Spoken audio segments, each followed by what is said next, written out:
Kahle kahle bengingafuni ukukhuluma ngendaba kaAndre de Jong until now. It's very, very interesting to me now. Thinking of André de Jong like this.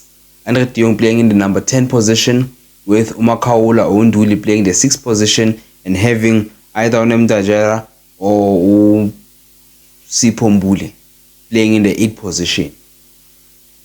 It sounds very, very interesting. Mbule ngapha ku-8 and then you have de Jong lapha ku-10. I didn't want to talk about it until now. I didn't want to talk about it. But having André de Jong while on the Pirates were going to strengthen everything. This is not one of those signings where we are crying for it. We are going crazy for the signing Lena because no, it's not one of those signings. The difference making signing. No, it's not one of those signings. I feel like it's a luxury of a signing. But it's again a signing it was increase my chances leaking.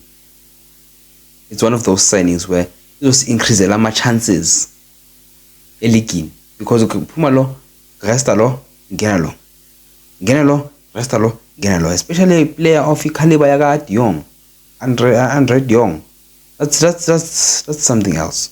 That's something else. That's top tier signing. Top tier signing. Orlando Pirates is back to its roots. A star player team. A star players team. Abafit right. Ayibhakani manje siyasaba. Usiwa shy thina. Shy wonke umuntu ushaya ama fans. Emine yesaba manje ibhakani yangeke.